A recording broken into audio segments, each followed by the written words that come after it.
They didn't send it to me directly. The invitation, I mean. Just a cheap white envelope addressed to my mother's house. Inside, a folded card with a smiling baby boy on the front and a line of gold script that read, "Please join us in the baptism of Charles Edward Taylor III." No RSVP, no mention of who was actually invited, just family. I'm Marianne Cole, 36 years old. I've served almost 2 decades in the military 12 active the rest reserve. I've been stationed in sandstorms and snow-rain-slick cities and heat-choked bases. I've stood beside men who lost their names in explosions. I've carried more silence in my chest than any person should. And still that little envelope managed to hit me harder than anything I've ever taken on the field. It wasn't a mistake. Megan knew I was back in town. She'd seen the photos on social media. The Arlington ceremony, the wreath-laying me in uniform. My hair was longer now, not regulation, but I still stood the way I always do. Straight-backed. Chin tucked. Eyes open. She didn't text, not even a comment. I don't think she meant for me to come, but I showed up anyway. Not for her. Not for Mom. Not for the cousins who only remember my name when there's a funeral or a fight. I came for the boy. Charlie. He doesn't know who I am yet. I've only seen him twice. Once as a newborn, tiny red-faced fists like knotted socks, and once last Christmas when he toddled past me in the hallway and didn't even look up. I didn't blame him. No one told him who I was. To them, I'm her. Or sometimes Mar like a glitch in the sentence they're trying not to say. But I remember my own baptism. I was older than Charlie, maybe 6 or 7 old enough to remember cold water down my neck and a wet dress sticking to my thighs. I remember looking out at the pews and seeing no one smiling for me. Just solemn faces. Bored, fidgeting. That memory hung on me like smoke the morning of Charlie's baptism. I showed up early, parked at the edge of the gravel lot, and sat in my car for a while. The sky was pale and indecisive clouds dragging across the sun like slow arguments. I'd chosen to wear civilian clothes, dark jeans, a pressed blouse, and my old peacoat. I still looked like me, but muted. There was a candle on the dashboard, one of those travel-size ones I carry in my rucksack. Vanilla and clove. It's stupid maybe, but I like the smell. It reminds me of places that weren't at war with me. When I finally walked toward the church gravel crunching beneath my boots, I noticed a small group of family clustered near the doors. Megan was laughing, head tilted back, that sharp, confident sound she always had. She hadn't changed much. High boots, long cardigan, hair curled just right. She saw me, for half a second. Our eyes met like 2 dogs behind separate fences, and then she turned back to whoever was talking. I didn't expect a welcome, but I had expected something. Inside, the church smelled like old wood and hymns. The pews were freshly dusted. A few kids were already squirming in the front row. I slipped into the back quiet, letting my coat fall around me like armor. The altar was draped in soft white linen.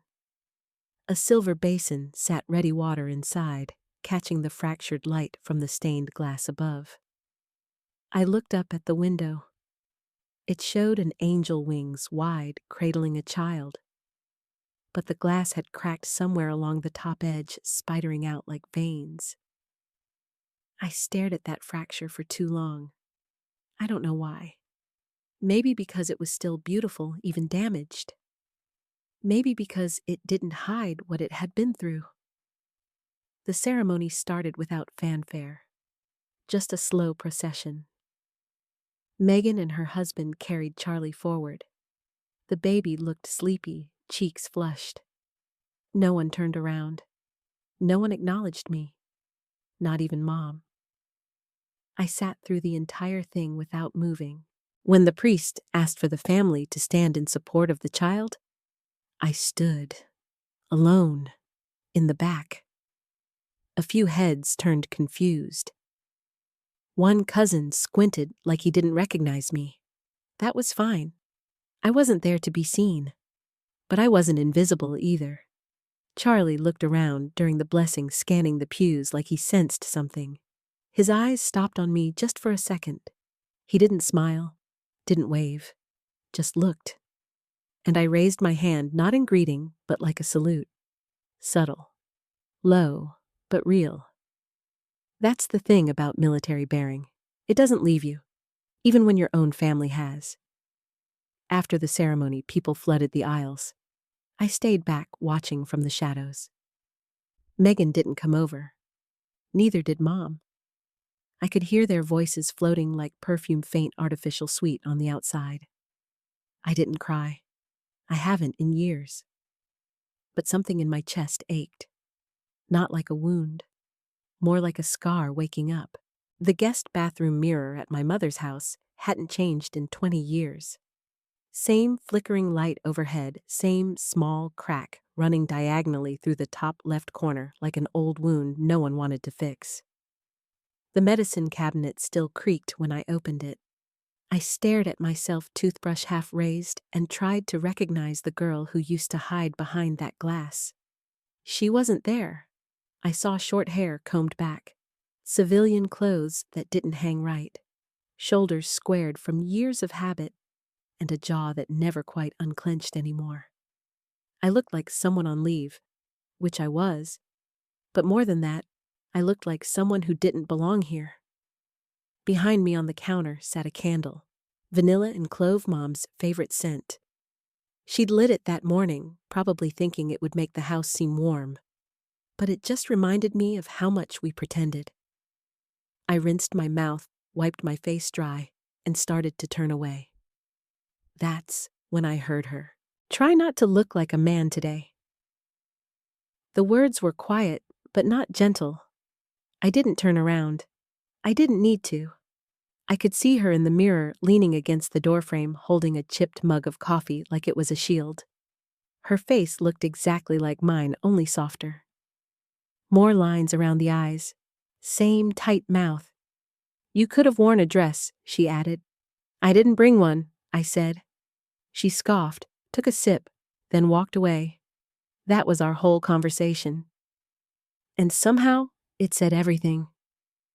I stayed in the bathroom a minute longer, watching the steam rise off my skin, listening to the quiet crackle of the candle wick.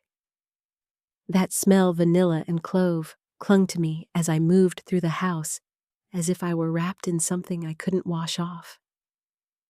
Down the hall, voices drifted.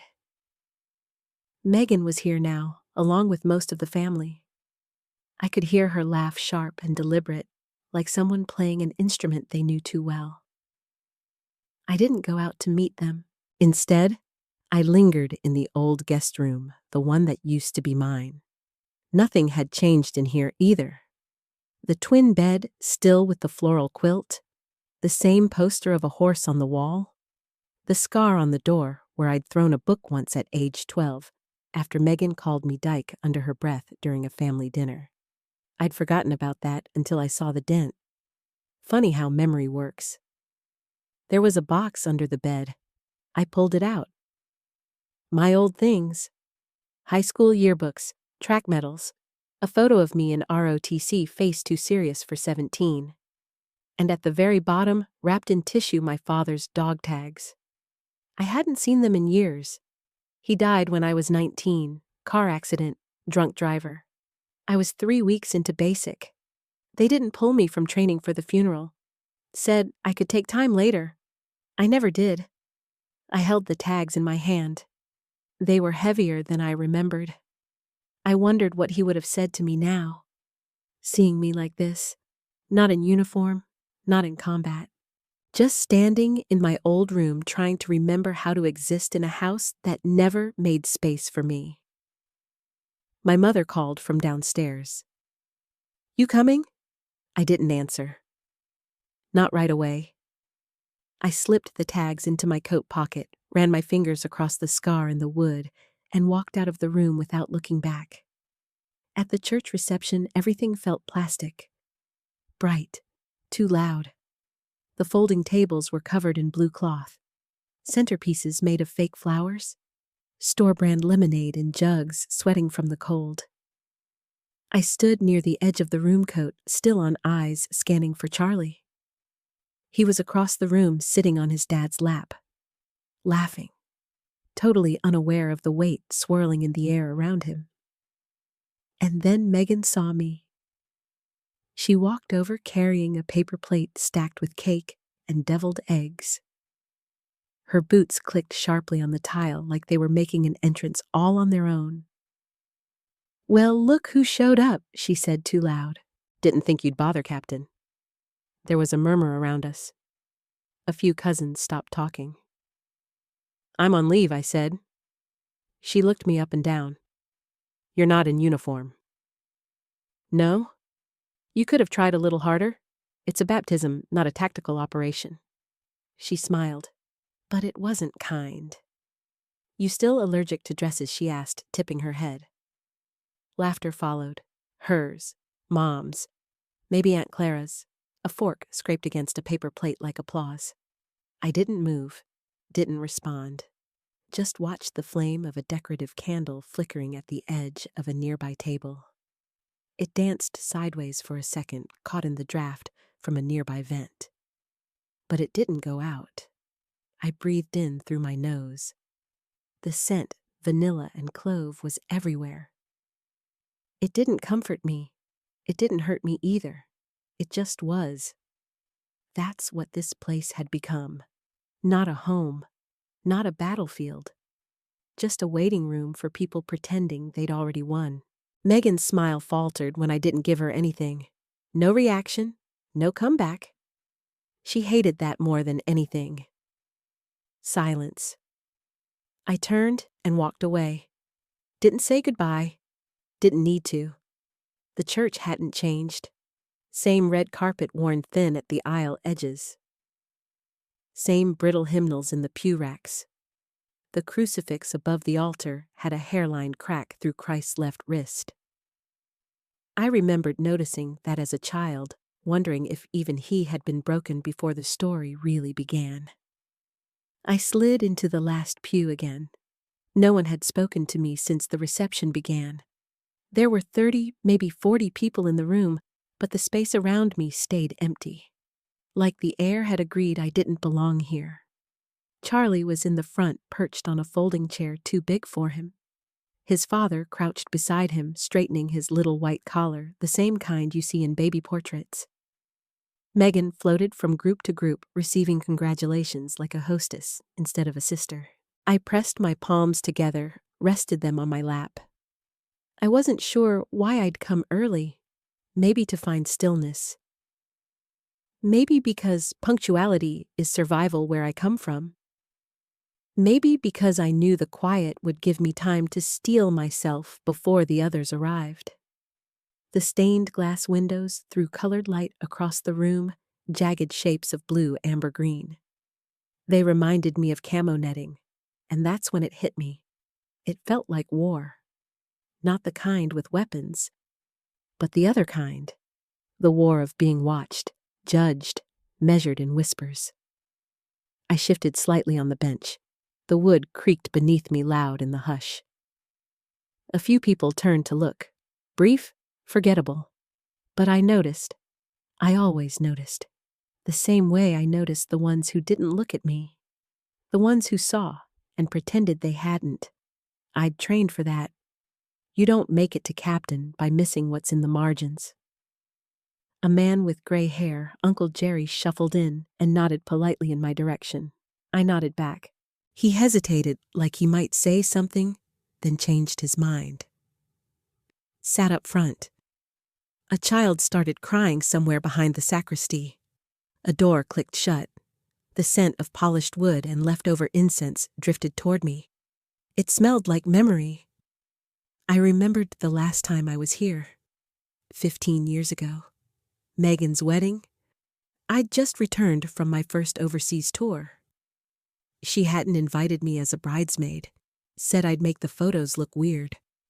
I wore a gray pantsuit, stood at the back then too. Mom had asked me not to wear my uniform. said it would draw attention. I never asked attention away from what now. I watched the priest take his place at the altar. He was younger than I remembered, or maybe I was just older. His voice was soft, rehearsed. We gather today to welcome a new soul into our faith. I let the words pass over me like water. Charlie fidgeted, turning his head, looking up at the ceiling.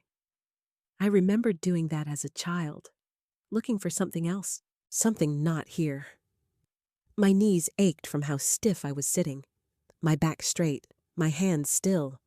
I'd survived airstrikes and ambushes. I could survive this. When they brought Charlie forward, the whole family stood, except me. Then the priest invited everyone to stand. So I did. Late, alone, in the back. A ripple of shifting fabric followed, people adjusting to see who had moved. I met a few eyes. Most slipped away quickly. One pair held, Megan's. She looked at me like she'd forgotten I was there. Like the presence of me standing silent, uninvited, was an inconvenience she hadn't calculated. Then she turned away. The priest said the boy's name 3 times. Charles Edward Taylor III, like it was a spell meant to bind him to them. I repeated it in my head. Charlie. Not Chuck, not Chaz, just Charlie. He squirmed in his father's arms as the water touched his forehead. His face scrunched, but he didn't cry. Not once. They wiped his head, and everyone applauded politely. I didn't clap, not out of protest, just instinct. My hands stayed folded. When the ceremony ended, people moved toward the aisle. I stayed put, letting the pews empty around me like water draining from a tub. Charlie looked back once. Only once. Eyes bright. I gave him a small nod. Not a wave, just acknowledgement. He watched me until someone turned his head forward. The pew creaked again as I stood. On my way out, I passed the cracked crucifix, the colored light, the dusty carpet, and I thought this place is exactly what it used to be. Silent. Sacred to some, foreign to me, and full of quiet wars I never signed up to fight. I barely made it 5 steps into the reception hall before the temperature changed. Not literally, the building was cold the way church basements always are, with linoleum floors and high fluorescent lighting that makes everything feel too clean and too exposed. But something in the air had shifted. It was Megan. She spotted me just as I passed the folding table stacked with styrofoam cups and lemonade jugs sweating into puddles. Her laugh came first bright and practiced. Then her eyes. She veered toward me with a paper plate in hand, her heels clicking like punctuation. She still walked like every room owed her something, still wore too much perfume. She looked good the way certain women do when they believe in mirrors more than memories. "Well, look who finally came out of the bunker," she said, smiling too wide. "Didn't think you'd show, Captain." She said the rank like a punchline. There were at least 3 cousins within earshot. Aunt Clara, too. I nodded once. "Came for Charlie."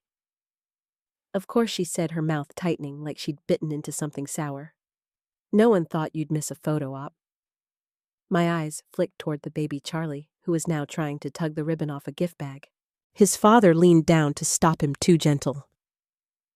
"I'm not here for pictures," I said. "No," Megan tilted her head. "Then what's with the boots? You look like you're about to storm the tater-tot casserole." Another laugh. Not just hers this time. Someone behind me, male nasal, probably Brad from accounting, or some in-law with a weak handshake, chuckled along, not even understanding the joke. Just enjoying the rhythm of it. "You could have worn a dress," Megan added, her voice lower now for me alone. "It's a baptism, not basic." I didn't answer. Not right away. There was a candle flickering on the nearby gift table. One of those fake battery-powered ones, but still. The light wobbled inside the plastic shell like it was trying to pretend it had warmth. I looked at it, held my gaze there, let the silence stretch. Then I turned back to her and said, "You never liked dresses either. You used to pull yours off in the church parking lot before Dad could buckle you into the van." That froze her. Only for a second. But I saw it. Saw her mouth twitch. She recovered quick. "That was different," she said. "I was 7. "You're still performing," I said calmly. She smiled again, but this one was thinner. "Well, at least I perform," she whispered. "Better than hiding behind a uniform." I didn't correct her. I didn't tell her I wasn't hiding from anything. I was standing in it. Living in it. Every day. She turned on her heel and left plate in hand, sashaying back to her crowd. The room never really quieted, but for a moment it felt like it had. I stood near the doorway, watching conversations unfold like little plays. Mom was already deep into a circle of church ladies, telling some story with her hand on her chest. I knew that posture. It meant she was trying to sound humble while bragging. I poured myself a cup of lemonade and sipped. It was flat, warm. But I needed something in my hand. From the speakers in the corner, a hymn played softly. The kind I used to mumble through as a kid. I couldn't remember the words. Charlie broke away from his parents and ran straight for the food table. He grabbed a plastic spoon and waved it like a sword. Megan called after him, but not loud enough to really mean it. I leaned against the wall near the entryway, let my eyes wander. There was a photo collage near the buffet. Baby pictures, ultrasounds, a quote printed in silver cursive. "For this child we have prayed." I didn't belong on that wall. I knew that. Still, a part of me wondered if Megan had wanted me to come just so she could dismiss me in front of an audience. Power's funny like that. Sometimes it needs a witness. Sometimes it needs a target. I didn't move toward the family, didn't approach the gift table, or try to make small talk. I just stood there, present, unapologetic. Megan glanced at me again. This time her smile was gone. And I knew, without a doubt, I was interrupting her narrative. She wanted a perfect day, clean lines, family as backdrop, Charlie at the center. And here I was, a line that didn't curve. The hallway outside the reception hall was dim, lined with framed photos of past pastors and youth groups frozen in smiles from decades ago. Their eyes followed me as I moved, though I knew they were only glass and paper. Still, the silence down that hallway had a weight to it. I needed air. Or maybe just absence. I found the basement door by instinct. It was just past the janitor's closet at the far end of the corridor. The paint on it had peeled into long curls, and the brass handle turned with a groan that sounded almost like warning. But I opened it and stepped down. The light from above fell in behind me like a spotlight that quickly faded, swallowed by the stairs. My boots thudded against the wood, careful but heavy. The stairwell smelled like dust and wax and old air that hadn't moved in months. It was all exactly as I remembered. The basement of St. Luke's had been half storage, half crypt, even when I was a kid. It held the cast-offs of past church events, folding chairs stacked like abandoned soldiers' dented tuba cases from when they briefly had a youth orchestra, boxes of cracked hymnals that no one had the heart to throw out. And at the far end, lit by one faint swinging bulb, was a room. No door, just an archway half-curtained by a faded drape that had once been maroon and was now just a tired brown. I remembered this place. More clearly than I wanted to. I used to hide here. Back in the days when Sunday service meant itchy tights and holding my breath. I'd slip away during coffee hour slide down those stairs when no one was looking and crawl behind the row of choir robes that hung from a portable rack like empty skins. Sometimes I'd just sit on the cold floor with my arms around my knees, listening to the muted thump of footsteps above. There was a safety in being unseen. I pushed the curtain aside. The room was smaller than I remembered. But that's the way of childhood spaces, they shrink when you grow out of them. I stepped in. The floor tiles were cracked, the walls yellowed from time. The crooked Jesus portrait still hung above the utility sink, his face chipped at the cheek, as though someone once threw something and didn't miss. I sat on the same bench I used to curl up on. My spine still fit the dip in the middle. It was cold. Quiet. I let out a breath I hadn't realized I'd been holding since the church ceremony ended. And I listened. Above me, muffled sounds of celebration continued. Silverware clinked. A child cried, then laughed. A voice, maybe Megan's, called someone's name. Down here, there was only the hum of the light and the occasional creak of the buildings settling. I reached into my coat pocket and touched the dog tags. Felt their cool metal against my palm. Sometimes I imagined Dad here. Not literally. He was never one for church, but just the presence of him. Solid. Quiet. When I was younger, I believed the only way to be strong was to be like him. Straight-backed. No nonsense. Do the thing, don't flinch. It took me years to realize that silence isn't always strength. Sometimes it's just silence. I sat in that room longer than I should have. Long enough that the light above me flickered once, then twice. And then I heard the softest voice. Aunt Marianne. I turned. Charlie stood at the entrance, half hidden behind the curtain. His dress shirt was untucked on one side. His cheeks were flushed hair sticking out like it had fought through too many hugs. Hey, I said quietly. He stepped in, looking around like he'd discovered buried treasure. What is this place, a secret? I said. His eyes lit up. Is it scary? I shook my head. Not if you know where you are. He walked over and sat beside me without asking. His small legs dangled off the bench feet, not touching the floor. He swung them back and forth, slow, thoughtful. He looked at me sideways. Are you really my dad's sister? I am. He nodded like he was checking off a box in his head. What's your name again, Marianne? He tried it. Marianne, close. He tried again. Marianne. That's it. He grinned, proud of himself. Aunt Marianne. No one had called me that in full. Not ever. Not even Megan. Charlie's hand reached out and touched the tags through my coat. Are you a soldier? I paused. Something like that, I said.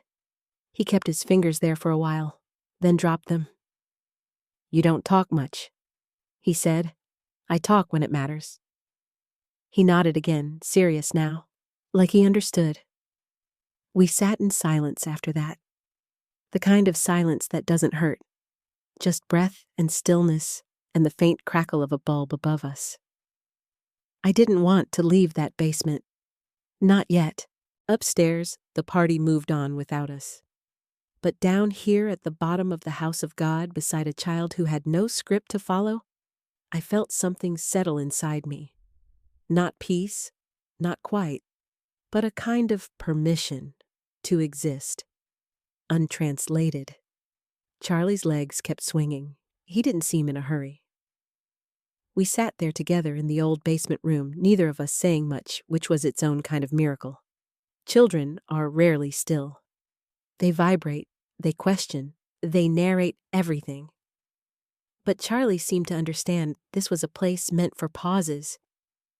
What's that noise? He asked after a while. Just the pipes, I said. Old buildings make noise when they're holding still. He nodded, like that made sense. I watched him trace patterns into the dust on the bench with his fingertip. Circles, then lines, then nothing at all. Are you coming to the party? He asked. I was already there. He looked up at me. I didn't see you. I smiled, just barely. I don't take up much space. He frowned like that wasn't the right answer. Then, but you're big. I've had time to grow. He laughed a little. It wasn't mocking, it was just true the way kids understand size as a kind of magic. Then he said something I wasn't ready for. Mommy said you don't like us. I kept still. Did she? He nodded. She said you don't come to Christmas or birthdays, and you live far away. I looked down at his fingers, which had gone still. Charlie, I said, do you know what happens when someone joins the military? He shrugged. They go away. They do. Sometimes for a long time. He thought about that. Do you have a tank? I almost laughed. No tank. Gun. Yes. Cool. He kicked his legs again, this time harder. Did you shoot bad guys? I followed orders, I said. He went quiet for a second. Then he looked at me, head tilted. Did you ever get scared? I didn't answer right away. That was the first question that felt heavy coming from him. Yes, I said. A lot. But you still did it. Someone had to. He leaned against my side like he was filing that answer away somewhere deep in the drawer of childhood where you keep the things adults say when they think they're being honest. Then he asked it again. What's your name? I turned and looked at him. Marianne, I said. He whispered it under his breath, then again louder. Marianne. He rolled the syllables around like a marble, then added Aunt Marianne. I felt it land somewhere inside me low and solid. It wasn't just the name, it was how he said it, like it belonged to me instead of being a placeholder for discomfort or obligation. I like your name, he said. Thanks. It sounds strong. I blinked, that was all. Just one blink, but it surprised me. Strong was never the word they used when they said my name in this family. Quiet, cold, stiff, too much, not enough, never strong. Charlie stood up suddenly. Want to see my truck? I nodded. Sure. He dashed out through the curtain and disappeared into the stairwell. I heard his shoes thump climbing toward the party. I stood slowly. My knees cracked. I ran a hand along the old choir robe rack, now empty. I remembered once hiding back there for a full hour until the custodian came to lock up. He didn't ask questions, just told me gently, time to go home now. But I didn't want to go home back then. And I wasn't sure I did now. Upstairs, I heard Megan calling Charlie's name. Her voice was sharper than it needed to be. He was just a boy showing me his truck. I moved back toward the stairs. My hand grazed the doorframe, steadying myself. As I reached the top, I could hear the reception in full swing again, laughter forks scraping plates, music from someone's speaker in the corner, playing an acoustic version of a hymn I used to know. Charlie stood near the lemonade table, holding up a blue plastic truck with a missing wheel. He saw me and ran toward me again, truck in hand. See? He said, breathless. It makes noise. He smashed a button. A garbled siren warbled out too loud. A few people turned. I bent down to look at it. That's a good truck. Uncle Brad said it's too noisy. I looked over at Brad. His tie was already loosened, probably 3 cups of lemonade deep, imagining himself interesting. He's wrong, I said. Charlie grinned. Megan stood near the far table, watching. She didn't move, didn't smile, didn't call Charlie back. But her gaze never left me. Not once. Charlie ran back to her, the truck held over his head like a trophy. And I stood there alone again. But not invisible. Not anymore. The sound of dress shoes on tile didn't belong in this church basement. They landed with a kind of authority that didn't match the soggy paper plates and folding tables, or the leftover deviled eggs curling at the edges. I heard them before I saw him. Colonel Hardin. I hadn't expected him to actually come. I'd mentioned the baptism offhand on the phone a few days ago, right after we both attended the memorial service for Sergeant Keller in Colombia. The colonel had been my CO during my 3rd deployment Afghanistan Kandahar region.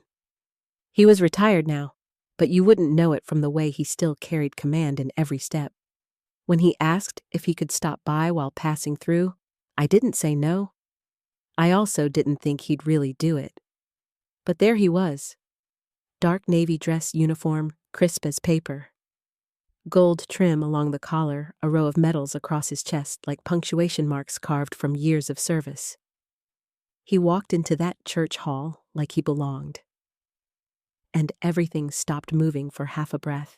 Charlie noticed him first, frozen mid-run with his little truck hanging from one hand. Megan turned slowly, eyes narrowing like she was squinting into the sun. I straightened before he reached me. "Colonel," I said. He smiled slightly, nothing showy. "Just enough." "Captain Cole." I heard it land. The title, spoken clearly, without irony, without apology. A few people near us, cousins mostly, visibly stiffened, like they'd just realized something they'd been pretending not to know. The colonel extended a hand. I shook it. "I hope I'm not intruding," he said, scanning the room. "Not at all, sir." He lowered his voice, slightly leaned in. "Thought I might meet the family of one of the finest officers I ever had the privilege to serve beside." His voice was slow, careful. "The way you speak when you know every word matters." I saw Megan blink. She moved toward us, uncertain. Her smile hadn't caught up to her feet. "I'm sorry," she said. "And you are?" He turned. "Colonel Everett Hardin, U.S. Army retired." She nodded too quickly. "I'm Megan. This is my son's baptism." The colonel smiled politely. "A blessing. The boy's lucky to be surrounded by family." Something in his tone slid sideways. Megan missed it. I didn't. She motioned toward the buffet. "Would you like something to eat?" "No, thank you," he said, eyes on me again. "I won't stay long. I just wanted to pay my respects." The room was too quiet now. People pretending not to eavesdrop. He cleared his throat once, and without raising his voice said, "Ladies and gentlemen, may I?" Megan stepped back, caught off guard. "Oh, sure." Colonel Hardin looked around the room. To all present, he began. "I didn't come here today for ceremony. I came to witness the baptism of a child and to honor the quiet strength of one of the best leaders I've known in uniform." He turned to face me fully. "Captain Cole," he said. I felt the stillness hit the room like a held breath. "Ma'am," he added. That last word, it wasn't said casually. It was how soldiers speak when they're addressing someone they respect. It echoed through me. "Ma'am," the kind of recognition that doesn't need translation. Megan's face was stone. She was frozen there in her cream sweater and soft curls, standing next to her son's half-eaten birthday sheet cake. Mom sat across the room, eyes wide. Uncle Jerry shifted awkwardly in his chair. Charlie clapped just once. Not because he understood, but because he liked the way it all sounded. The colonel reached into his inner coat pocket and pulled out a small pin. It was gold, shaped like a compass rose. He held it out to me. "I was going to save this," he said, "but you look like you could use a reminder." I took it, felt the weight of it in my palm. Not ceremonial, not decorative, just honest. "Thank you, sir," I said. He nodded once, then turned and walked out without another word. No farewell, no lingering, just the echo of shoes on tile. The room didn't fill with noise again right away. People glanced at one another, avoided my eyes. I didn't move, didn't explain, didn't smile. I stood there holding that compass pin with my back straight and my hands steady. No one called me by name, but no one laughed either. And for the first time since I stepped into that reception, I felt something settle across the air around me. Presence. Not forced, not performed. Owned. It was the silence afterward that mattered most. Not the kind that hovers when no one knows what to say. This wasn't awkward. It was something heavier. A suspension of everything. After Colonel Hardin walked out, it was like someone had pulled the stitching loose from the room. You could feel it fray. I was still standing near the lemonade table, holding the compass pin in my hand. It was warm now from my skin, its smooth gold edges pressed into my palm, like something that had waited too long to be claimed. No one said my name, but they didn't say anything else either. Megan had retreated to the far end of the room. She bent over Charlie's sweater, adjusting nothing, pretending maybe to find a stain or a crease. Her hand hovered there on his shoulder, longer than it needed to.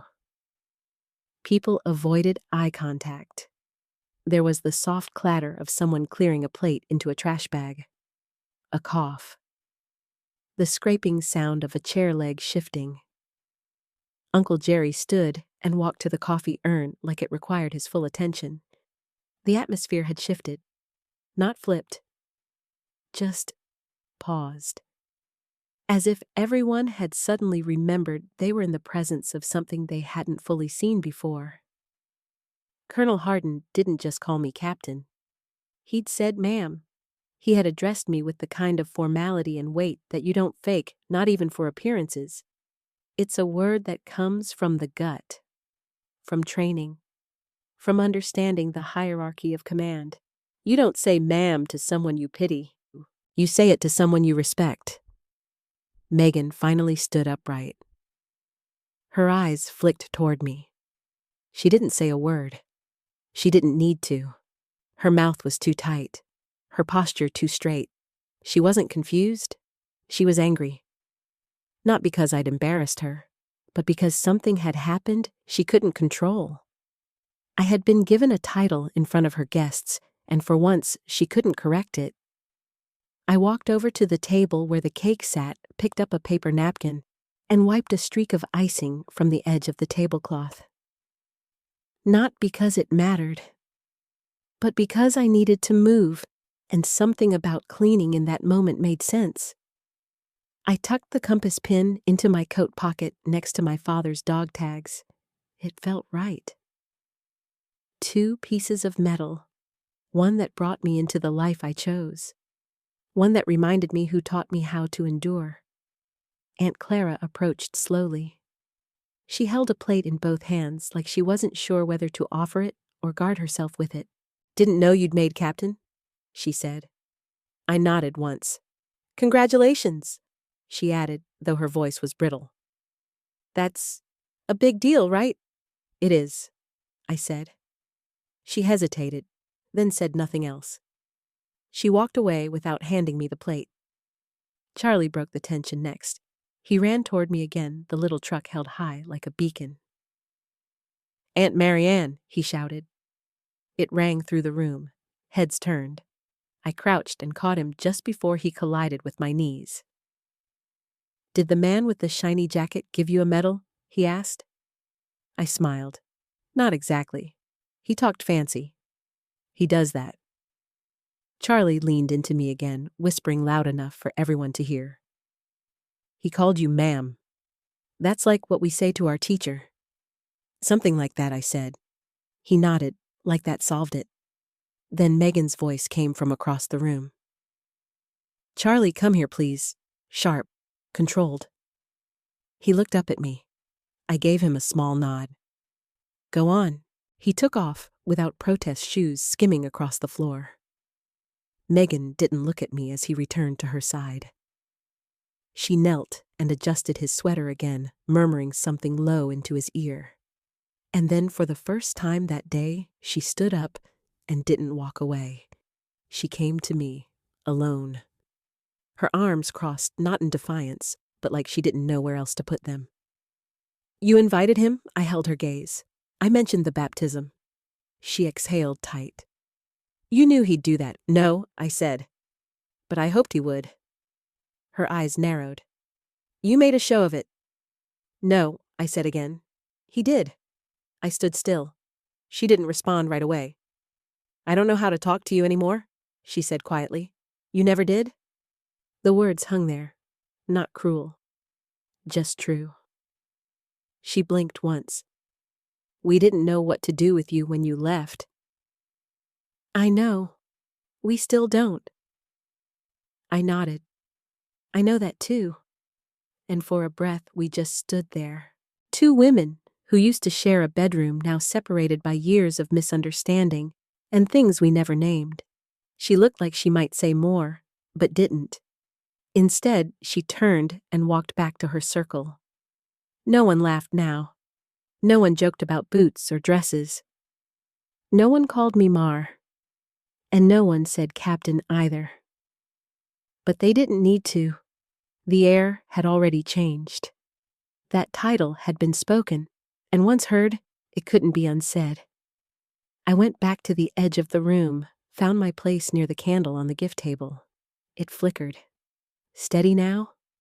The flame leaned gently to one side but held, and for the first time all day, I let my hands fall open. Empty. Ready. Seen.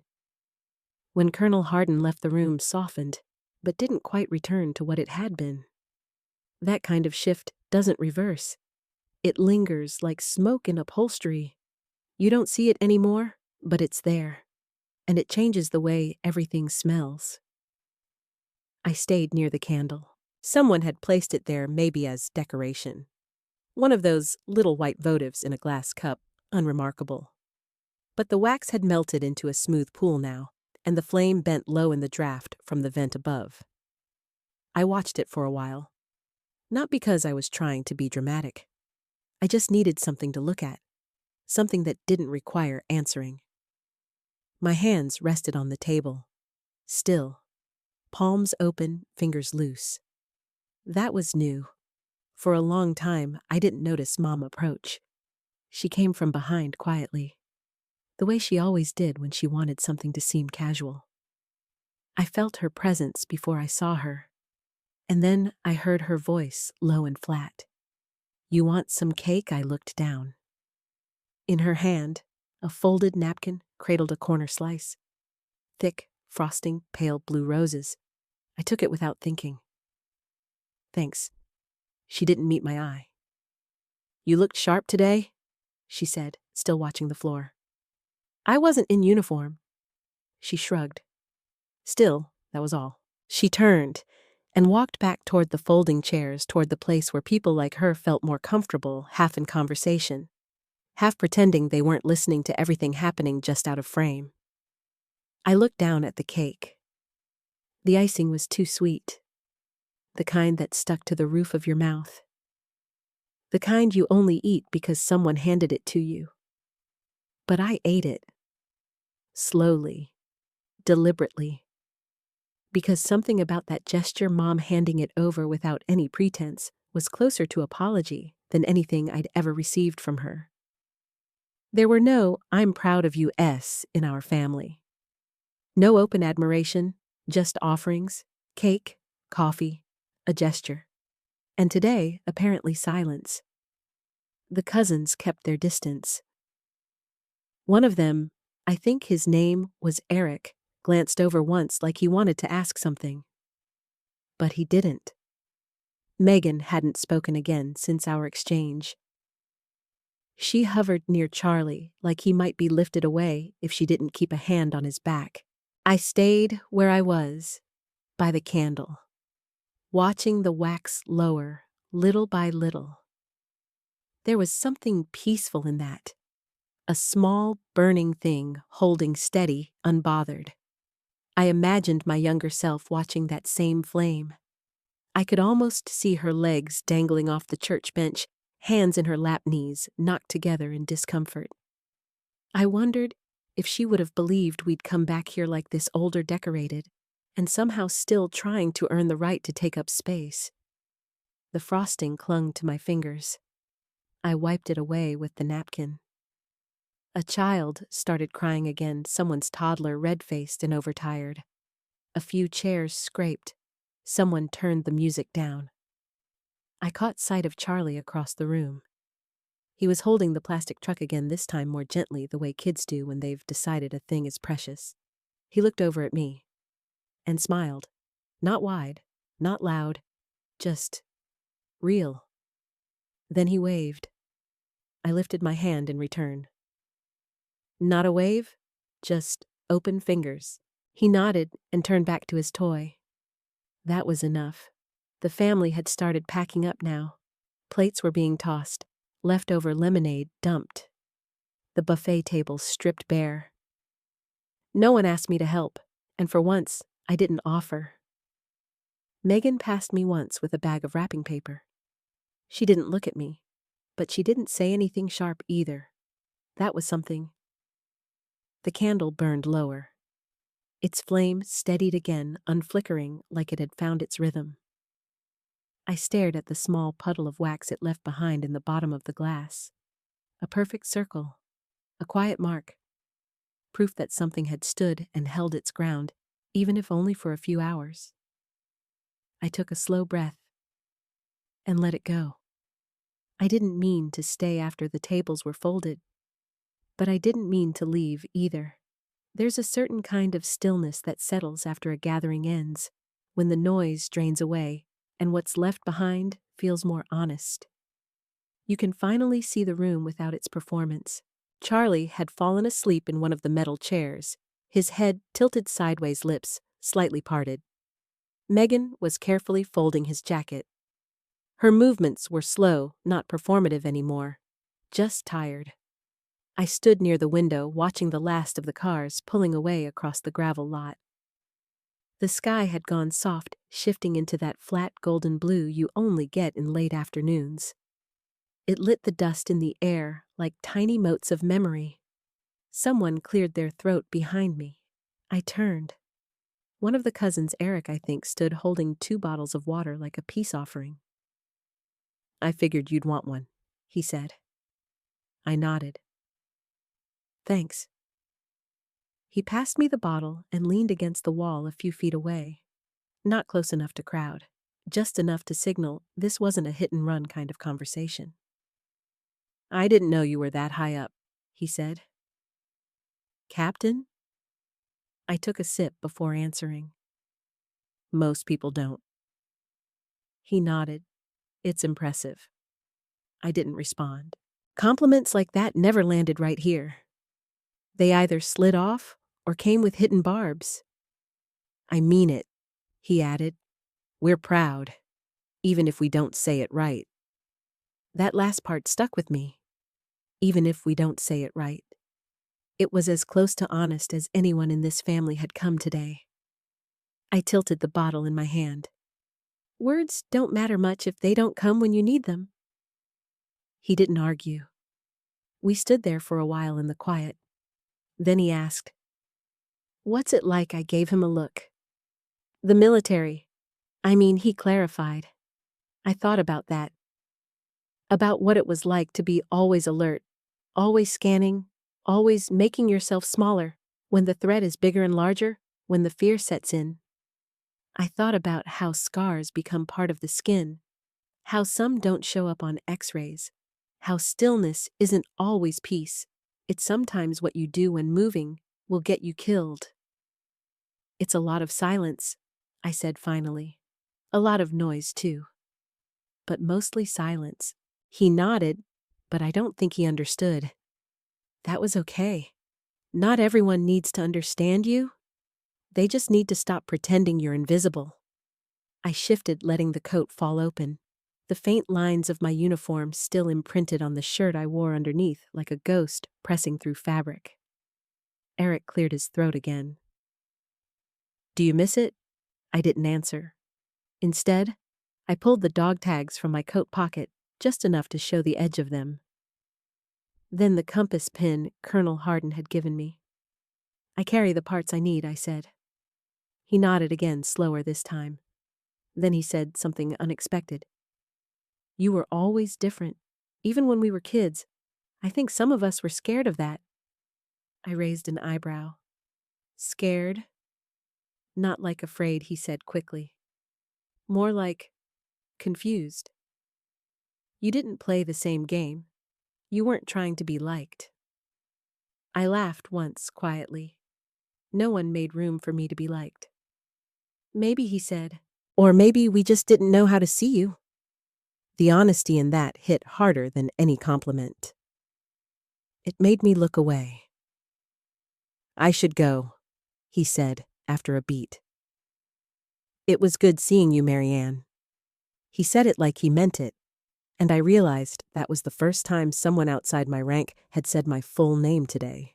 Not just the title, not just the family shorthand. He left me standing by the window. I watched the last few people climb into their cars. Inside, Megan was adjusting Charlie's car seat, her movements mechanical. She didn't look up as she buckled him in. I stepped closer just far enough to hear her hum to him under her breath. A lullaby I half remembered from our own childhood. It made something stir under my ribs. Not pain, not even regret. Just the shape of what could have been. Charlie opened his eyes and saw me there.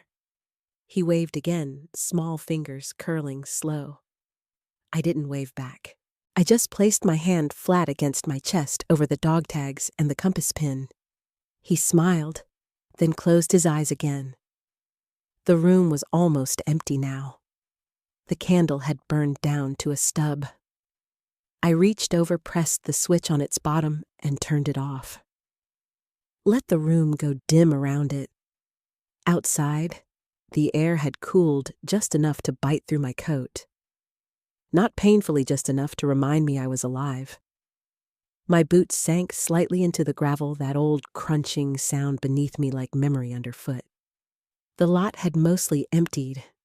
A few cars idled near the edge, taillights glowing dim against the blue fade of evening. Someone honked once short and impatient. I walked slow. There was no reason to rush. I felt eyes on me. I didn't need to turn to know whose. Megan stood just outside the door, holding Charlie on her hip. His little jacket bunched awkwardly under her arm. Her body was turned halfway back into the building, as if she hadn't decided whether she was coming or going.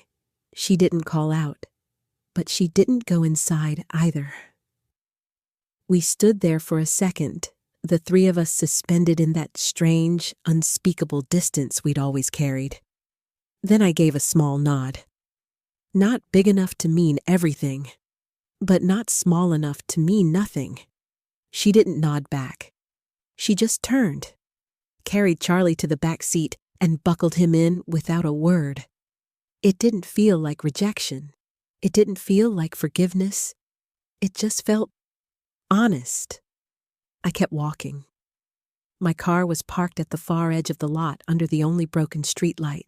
A patch of gravel there was softer, more like dust. My tires had left shallow tracks in it from earlier. I stepped into one by instinct. It fit. I'd driven this car across state lines, across county lines, across years I never thought I'd return to. The inside still smelled faintly of motor oil and clove. I always kept one of those travel candles tucked in the glove compartment. Vanilla and clove. That smell clung to me. Not because I liked it necessarily, but because it reminded me of stillness that wasn't empty. I reached the driver's side door. Paused. The sky was beginning to violet, the kind of slow fade that stretches summer evenings out a little longer than necessary. I turned back. Just once. The church stood against the darkening sky like a postcard nobody mailed. The steeple caught what little light remained. From here, I could see the glow of the fellowship hall windows. Megan's car had already pulled out. I watched its taillights disappear behind the trees lining the back road. No one else remained. Just me. And the cold settling in. The back of my hand brushed against the inside pocket of my coat. I reached in and pulled out the compass pin. Held it in my palm. It wasn't fancy. No engraving, no shine. But the weight of it felt right. I turned it once, twice, watching the metal catch the fading light. Then I reached into the other pocket. The dog tags. Still warm. Still mine. I held both in my hands, side by side. One from the man who raised me without noise. One from the man who recognized me without hesitation. Neither needed to be loud to carry weight. Neither needed to be family to be understood. I sat in the driver's seat, engine off. The silence inside the car was deep. I let it press against me, not like a wall, but like water. Immersive. Heavy. Clean. I didn't cry. I hadn't for years. But there was something in my throat now. Not tears, just a tightening. The way your body braces when it realizes there's no more fight left to be had. Not because you lost, but because you finally stopped trying to win someone else's game. My phone buzzed once in the console. A text. I didn't check it. Instead, I looked up at the mirror.